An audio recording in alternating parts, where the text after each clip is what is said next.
Hey everybody, this is Jeremy Gaffney. I'm executive producer at Carbine Studios. What we want to do today is just take a little walk through what our friends and family content is like. I got a bunch of testers in the game right now, giving us all sorts of feedback. We want to give a little behind-the-scenes peek at all of this. We're testing all sorts of good new systems. And we've been working on combat, so now you can kind of aim your spells anywhere. We call it freeform targeting. Line up a creature and bam, you can just knock it down. Or you see a bunch of creatures, and you can try to get them all in your area of effects to try to do as much damage as you can, as fast as you can. This applies to monsters too. We call it battlefield control, where they're trying to control parts of the battlefield, you're trying to control parts of the battlefield. And this means combat has lots of motion, and has lots of action.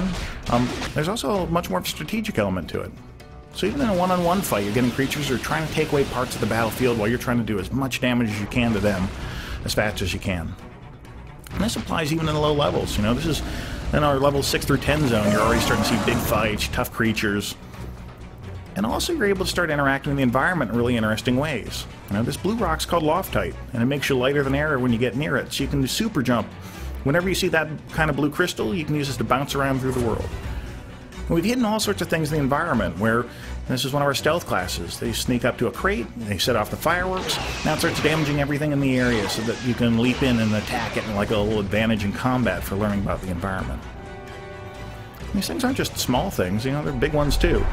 In this area of the zone, there's a giant robot that's been dug up, and now it's starting to shoot laser beams, destroy things in the area. It hurts monsters, it can hurt you. You've got to interact with it while you're doing all these fights. And now we're like level 10, level 12, and we're starting to show more about the Elden. Now, that's a mysterious race. They disappeared and they left all this crazy stuff behind like that robot, and you gotta figure out why. So we talked about paths already. Now, this is your playstyle. If you're a soldier, you choose a combat playstyle, and now about 20% of your quests become about doing big public events, doing missions that are all about combat, new ways of beating stuff up.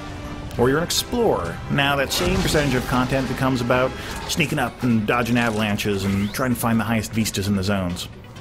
Well, we've added two new ones. You got the scientists, all about studying things, studying animals, studying things in the environment. The more you study, the more you learn, the more powerful you get. There's also settlers now. These guys are all about building up the world so that you take the towns, you take the quest hubs, you make them stronger. You add new vendors, you add new powerful things for players to do inside of them. In this case, adding a mount vendor, you can extend the taxi system.